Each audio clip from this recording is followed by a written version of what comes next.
Going to the chapel and we're gonna get married. Going to the chapel and we're gonna get married. Gee, I really love you and we're gonna get married. Okay, we are going to look at the new family and the dynamics, how the family plays, and just really the new definition of the family. This is an article that I just read, and I really went through it. And I was going to make a multi-article approach, but after I read this article, I was like, wow, we need to spend a lot of time on this because it goes into federal programs. So the purpose of this lecture is not to say, this is the new family. The purpose of this lecture is to look at the new family dynamics as it's related to poverty, race, as well as, more importantly, government programs that have come into play, such as SNAP, WIC, and welfare programs, Medicaid, and how the government has tried to, and sometimes failed, and sometimes succeeded in helping redefine the family and to give those support systems. You'll get a better understanding as we progress through this video. But one word of warning, if you start this video halfway through, you're not going to really understand what's going on. You really need to take the video as a whole and then progress from there, because the article starts out and you're like, okay, I think I got it, and then the article continues on and does a really good job with this. This article is from a journal called, the article is called Family is Here to Stay, and it's from a website, a nonprofit called The Future of the Family of Children.org. It's a peer-reviewed article, and it's really good. So let's just go through it. I've highlighted some sections of it, so we're just going to go through it with some video integration and see how that works out. It says right here, more poverty, more income, inequality, and less child development has developed because of this. So we're seeing a new definition of the family. Haskins says we might encourage marriage by reducing marriage penalties in means-tested benefits programs and expanding programs like the Earned Income Tax Credit. So this first page, which I'll let you see this article. This first page just gives a summary. And you're like, okay, I think I got this when you read this first page. But when you get to the second page, this is where the article does a really good job. And it goes from the second page on. So I would advise kind of skipping the first page because it gives a summary in an abstract form that doesn't really do the best job.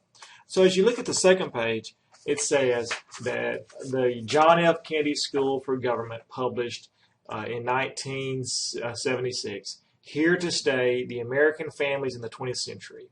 And the book, widely admired at the time, argued that the decline of marriage, specifically the two-parent family, was wildly exaggerated. So when that book came out in the 70s, people kind of said, okay, the family really we're really not moving towards single parents. Nowadays, that book is looked at as completely wrong. That was, while heralded at the time, it was a wrong statement to make. It says right here, the main purpose is to examine whether this article is to how government policies could do something to reverse the trends in family dissolution or deal with their consequences if they can't be reversed. So this right here, this section right here is the most important. This article is not to tell you, okay, African Americans have the predominantly number one, and single parents, Native Americans have this. No, this article does not bite off more than it can chew. It does not go into this wild, let's look at all the numbers and just slams you with numbers. What it does is it's going to give you a brief overview of the single parent, which they call a crisis, and then talk about government programs that have either failed or succeeded. So let's go on, and that's the introduction. So that's where we're going to look at government programs. That's the best part of this article. The share of families consisting of single women with children grew by 120% over the period. So let's look at this chart right here, which gives us a better understanding. This first column shows married with children in 1970 at 78.1%. And this is women's family structure. By 1980, that number drops to 68.7%. And then, of course, by 2010, this is where we see the major decline. By 2010, a woman's family structure with children by the age of 35 was 51% are married, 20% single with children, 18% single without children, and 9.7% married without children. So even whenever you factor marriage into it, with or without children, you're looking at around 60% compared to 1970 when women at the age of 35 were, if you count marriage, 83%. So that is a significantly decline, and that's why that book would be classified as wrong, because it said that these trends weren't occurring. So that's what this article is. First off, it sets that chart. This is from U.S. Census, so you're like, okay, I can't argue that. Now, let me scroll down here. These remarkable changes in family structure were produced by two related factors that also changed dramatically from 1970 to 2010. So this article doesn't have to spend 5 or 10 pages on arguing if the family has been redefined, because just showing you that chart, yes, the family has been redefined. But what they do is they say, okay, they show the chart, it's backed by the U.S. Census, all right, the family's been redefined, we're seeing more single parents. All right. What they say is the decline of marriage rates, number one, and the rapid increase in non-marital births. So that is what's causing the family to be redefined. Two things. People are not getting married, decline in marriage, and an increase in non-marital births. That's it. And it shows you some statistics too. By 2013, the proportion of children living in two-parent families had fallen to 69%, a historic low, from about 85% in 1970. Right, so this is just going to be a quick video that will show you about millennials. New research shows more young adults are putting off or abandoning the idea of getting hitched. By one estimate, the current marriage rate is at its lowest point in a century, and it's dropping. Millennials are set this year to become the largest part of our population. Bryce Covert is an economic policy editor at Think Progress. Bryce, good morning. Good morning. All right, why are so many millennials deciding not to marry? I think there's a combination of factors. One is just a big social shift. You know, millennials we know are less religious, and I think the country as a whole has really changed the way we view people who live together outside of marriage, who decide to date, to cohabitate, and sort of live independently. But there also are big economic factors here. You know, the millennial generation has graduated into a really tough economy. For them, it really hasn't recovered. Their wages are still really depressed. They've got a lot of student debt, college degrees they may not be able to use. Well, wouldn't that make them more likely to want to marry then? I think actually in this country we've really changed from thinking of marriage as something you do to become financially stable and something you want to do after you're already financially stable. It costs a lot of money to get married if you want to do a big event. And I also think people are wary of joining finances these days before they're really ready to feel stable together. Are they having children later or having fewer children? Yeah, we know that that millennials are delaying child rearing along with marriage. So it's very possible that, you know, they're cohabitating or dating and saying, if we're going to have kids, maybe we'll get married then. So maybe they'll get married later when they decide that they're ready for children, but that might take a little while. Is it across the country? Oh, no, I was just going to say, I think we're thinking the same thing. Yeah. Does geography play a role? Because it seems like so many people are migrating to big cities, and in big cities, people think, I'll delay having kids. That's something that you hear, especially in a city like New York. Yeah, New York is definitely a place where we know that there's a lot less likelihood that a millennial is going to get married compared to somewhere else like Denver, say. Geography plays a huge role in not only in different marriage rates, but there's actually research showing that if I were to move from New York to Denver, I'd be less likely to get married. So it's actually changing how I view it. And I think that really goes to show how much social norms play such a huge role in what you decide to do. Bryce Covert, thank you for being here. Thanks so much. How old were you when you were first married? Like 25? 26. 26. I was 27 and you were? 27. 27. All right. So that is one element, that millennials are waiting longer to get married, but we'll see some other points to that as well. In this section right here, it says half of children will spend some time in a single-parent family before they turn 18. Half. children's development suffers when their parents split. The article talks a little bit in the research that there is some statements about that, but generally it says that for the most part, when children split, there is an effect on the children when families split. Changes in family composition. So what? The changes in family composition traced above have at least 3 worrisome effects on children. One is an increased poverty rate, increased income inequality, and a harm to children's growth and development.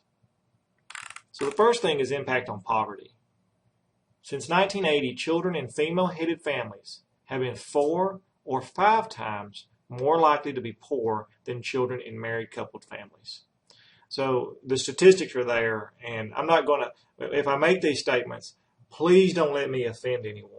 Please, and that's what when I was reading this, I wanted to make sure I didn't offend anyone, because this is clearly, when I read this article, I kind of wanted to make sure that they weren't just making stuff up, so I really researched the article to make sure.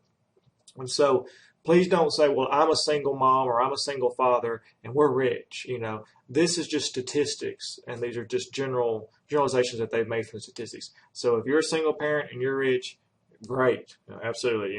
I know married people who are poor, but this is just what statistics show. So please don't be offended by any of these statistics. And they continue, they support this statement that children in female-headed families have been 4 or 5 times more likely to be poor, and they show research on that. The next thing they talk about is the impacts on income inequality, which they're feeding off of this. This is a chart that I thought was very interesting. Poverty rates for female-headed and married coupled households. Female householder, no spouse present. The percent in poverty from 1975 to 2013 does show a decline, but it shows also a steady average of around 41, so 39.6%. It dropped in 2000, obviously, and then but with married couple families, you're seeing that the percent in poverty, and these are all, the big thing about this is it's all based on U.S. Census data, so that's amazing. That's concrete data right there. So from 1975 to 2013, you're looking at an average of 7.4. So we're seeing that children in those households are more likely to be at risk of poverty. I thought this was very important, so I highlighted it. The Nonpartisan Congressional Budget Office has examined income inequality, and we saw this a lot during the election, and we've seen this a lot especially with the new movements that are arising, is that the Congressional Budget Office is always talking about income inequality. And that means, and I'm going to show you a video of what wealth inequality is. But I also want to show this for that. And I'm also going to show you Bill O'Reilly's discussion of that. So I don't want to be one-sided with this. I'm going to show both sides. So there's going to be 2 videos right now on income inequality, and let you see that. There's a chart I saw recently that I can't get out of my head. A Harvard business professor and economist asked more than 5,000 Americans how they thought wealth was distributed in the United States. This is what they said they thought it was. Dividing the country into 5 rough groups of the top, bottom, and middle 3 20% groups, they asked people how they thought the wealth in this country was divided. Then he asked them what they thought was the ideal distribution. And 92%, that's at least 9 out of 10 of them, said it should be more like this. In other words, more equitable than they think it is. Now that fact is telling, admittedly, the notion that most Americans know that the system is already skewed unfairly. But what's most interesting to me is the reality compared to our perception. The ideal is as far removed from our perception of reality as the actual distribution is from what we think exists in this country. So ignore the ideal for a moment. Here's what we think it is again. And here is the actual distribution. Shockingly skewed. Not only do the bottom 20% and the next 20%, the bottom 40% of Americans barely have any of the wealth. It's hard to even see them on the chart. But the top 1% has more of the country's wealth than 9 out of 10 Americans believe the entire top 20% should have. Mind-blowing. But let's look at it another way, because I find this chart kind of difficult to wrap my head around. Instead, let's reduce the 311 million Americans to just a representative 100 people. Make it simple. Here they are: teachers, coaches, firefighters, construction workers, engineers, doctors, lawyers, some investment bankers, a CEO, maybe a celebrity or two. Now let's line them up according to their wealth. Poorest people on the left, wealthiest on the right, just a steady row of folks based on their net worth. We'll color code them like we did before based on which 20% quintile they fall into. Now let's reduce the total wealth of the United States, which was roughly $54 trillion in 2009, to this symbolic pile of cash. And let's distribute it among our 100 Americans. Well, here's socialism, all the wealth of the country distributed equally. We all know that won't work. We need to encourage people to work and work hard to achieve that good old American dream and keep our country moving forward. So, here's that ideal we asked everyone about. Something like this curve. This isn't too bad. We've got some incentive, as the wealthiest folks are now about 10 to 20 times better off than the poorest Americans. But hey, even the poor folks aren't actually poor, since the poverty line has stayed almost entirely off the chart. We have a super healthy middle class with a smooth transition into wealth. And yes, Republicans and Democrats alike chose this curve. 9 out of 10 people, 92%, said this was a nice, ideal distribution of America's wealth. But let's move on. This is what people think America's wealth distribution actually looks like. Not as equitable, clearly, but for me, even this still looks pretty great. Yes, the poorest 20 to 30% are starting to suffer quite a lot compared to the ideal, and the middle class is certainly struggling more than they were, while the rich and wealthy are making roughly 100 times that of the poorest Americans, and about 10 times that of the still healthy middle class. Sadly, this isn't even close to the reality. Here is the actual distribution of wealth in America. The poorest Americans don't even register. They're down to pocket change. And the middle class is barely distinguishable from the poor. In fact, even the rich between the top 10 and 20 percentile are worse off. Only the top 10% are better off. And how much better off? So much better off that the top 2 to 5% are actually off the chart at this scale. And the top 1%, this guy, well, his stack of money stretches 10 times higher than we can show. Here's his stack of cash, restacked, all by itself. This is the top 1% we've been hearing so much about. So much green in his pockets that I have to give him a whole new column of his own, because he won't fit on my chart. 1% of America has 40% of all the nation's wealth. The bottom 80%, 8 out of every 10 people, or 80 out of these 100, only has 7% between them. And this has only gotten worse in the last 20 to 30 years. While the richest 1% take home almost a quarter of the national income today, in 1976 they took home only 9%, meaning their share of income has nearly tripled in the last 30 years. The top 1% own half the country's stocks, bonds, and mutual funds. The bottom 50% of Americans own only 0.5% of these investments, which means they aren't investing. They're just scraping by.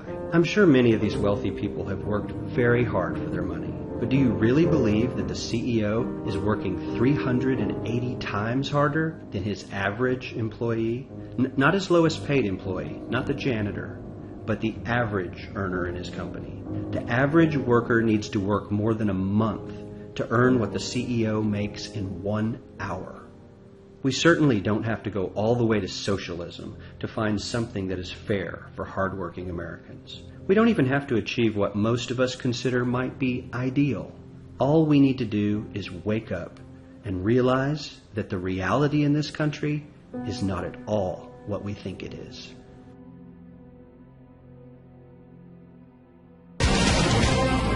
Hi, I'm Bill O'Reilly. Thanks for watching us tonight. Income inequality in America, that is the subject of this evening's Talking Points memo. It's becoming clear that Hillary Clinton will try to convince American voters that she can solve a very vexing problem.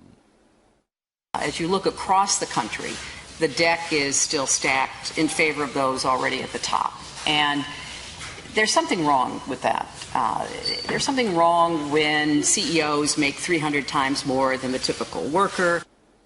But now come accusations that Hillary Clinton herself is making far more money than most CEOs. We'll get to that in a moment. But it is the notion that somehow our capitalistic system has gone corrupt, and the feds must punish those making money. That will be in the forefront of the 2006 campaign.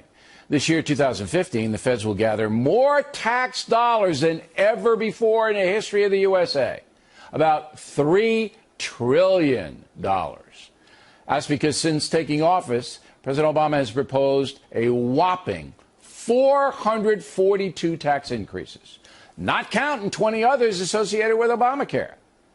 As you may know, Americans earning more than $400,000 a year must pay close to 40% of their income to the feds. Social Security taxes increased from 4.2 to 6.2%. All workers pay that. And itemized deductions, which can bring tax bills down, now being phased out for high-wage earners and profitable businesses. In fact, the USA has the highest tax rate on business in the world. And if you invest in business, short-term cap gains now close to 40%. Long-term cap gains up 15 to 20%. There's also an additional 3.8% tax on investment income to pay for Obamacare. So you can see, you have to be able to see, the taxes are everywhere on affluent Americans and business profits. But for the rest of Americans, things aren't so bad. Bottom 60% of wage earners pay just 2.7% of all federal income taxes. The bottom 40% actually get money from the feds. They receive payments called earned income tax credits. According to financial analyst Alexander Green, who works for the Oxford Club, the tax burden on business and investors drives down job creation and economic expansion. I believe that because I've cut back investing due to the heavy capital gains hit. Why should I risk my money? And I know small business people who will not hire because the feds are all over them with additional taxes and regulations. Yes, there is a big gap between the very rich and the working class here. But how much more can the government take from the affluent without crashing the entire free market economy? That's the real question of campaign 2016. And one more thing, if Hillary Clinton is going to continue the punishing taxation that Barack Obama has imposed, we all need to know that, because the result is likely to be the same: stagnant take-home pay. Again, the only way salaries will go up in America is for private industry to expand, creating more jobs and more competition for workers. Okay, so those two videos give you an idea of income inequality. And you can also see from the discussion that their causes of it is still kind of up in the air. And that's up to you to determine if they're, but clearly income inequality is existent according to Congress and the reports they've done. But the causes and the solutions for that have not been determined, and that's why there's always going to be an open debate. Right here it says they concluded that single motherhood decreases intergenerational economic mobility by affecting children's material resources and the parenting they experience. So let's look at our next chart, which is right here. The mean income of married couple in female-headed households with children from 1974 to 2013. So married couple have a mean income, which is an average, from 1974 of $71,000 all the way up to $107,000. And we're seeing that female householder, no spouse present, has stayed almost flat with only an increase of an average increase of $4,000. So that's huge right there. So that's that. It says right here, reached the conclusion that not having a father present has negative consequences for children, especially when it comes to high school graduation rates, according to research. That's impacts on children. And the next page says that 55% of birth mothers or fathers had at least one new romantic relationship before the child turned 5. and most of these mothers had 2 or more new romantic relationships. This is whenever there's a single-parent household. What that does that section is very interesting to me, because what it mentions is that creates an uncertainty of who's the father, who's the boyfriend, whenever you have relationships going through whenever a child is the age of 1 or 2 and they're seeing new father figures and new mother figures coming in, they can cause, and the article says, family instability or family complexity, or both by their 5th birthday of a child. These changing in family and household composition are not helpful to a child's development. So that's what research says. Very interesting. This next section right here says, it talks about African Americans, and it says that this 1,000 teen females is 44 for the annual rate of births compared to 27 for whites. And so clearly we know through all the research and all the articles we've seen on TV that African Americans have a high single parent birth rate. Unmarried women is 71% for blacks compared to 29% for whites. Not living with their married parents is 66% for blacks versus 26% for whites. Now the article does stop there because it says, okay, we're not going to make this a race article. And I appreciate that, because that would be a whole different article altogether. And they stop there and they go, okay, let's look at what the government's doing. So let's look at what the government's doing and how it can affect or not affect and its policies. So this is where the article, for me, takes a turn into something very educational. So it laid the foundation of that there's issues with single parents, and they say, okay, over the last 3 pages you go, okay, there is an issue with single parents. And then it says, okay, I can clearly see that when a child is raised in a single parent, they have a higher tendency to be poor. Their parents are not going to make that much money. Look at the average of $33,000 compared to $107,000. So you go, okay, wow, I see that. And then they also just dabble a little bit on the race. They go, okay, African American children are more likely to be born in a single parent. So, okay, so you're like, I got it. Now we go into what has the government what has the government done, and what is it doing currently that either works or does not work. So this is the part of the article that I definitely liked. Promising or not, we must face the fact that we are likely always going to have millions of female-headed families. So we need to accept that fact. The article mentions it. You're going to see it's going to come back to President Bush in a minute. So let's look at the tax code, marriage and the tax code. The tax code and means-tested programs can present disincentives for marriage. So not incentives, but disincentives. Single people who marry and combine their incomes could see higher tax rates. Yes, our tax code, according to this section, actually discourages people from getting married. And one of the biggest factors of this is called the Earned Income Tax Credit. And I'm going to show you a video of that, which is a very basic video, and they explain it very clearly. So let's look at what the Earned Income Tax Credit is.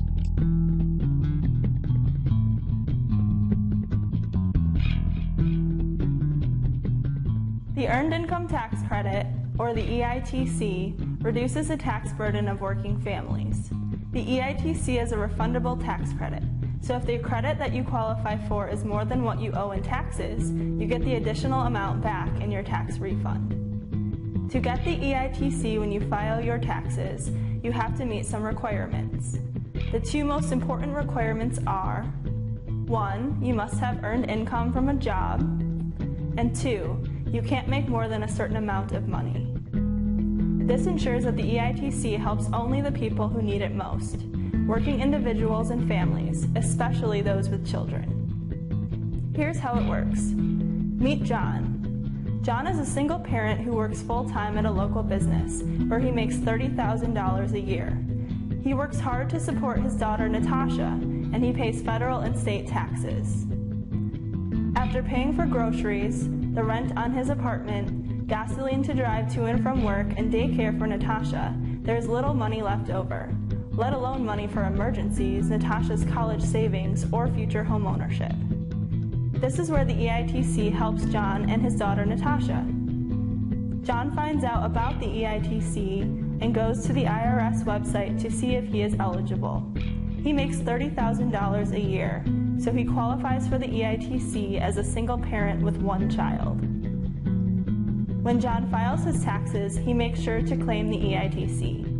In his situation, the EITC credit is more than what he owes in taxes. He gets the extra amount back in a tax refund. The extra boost from the tax refund helps John support himself and his family. The majority of people spend their EITC refund on groceries, transportation costs, utility bills, and paying down debt.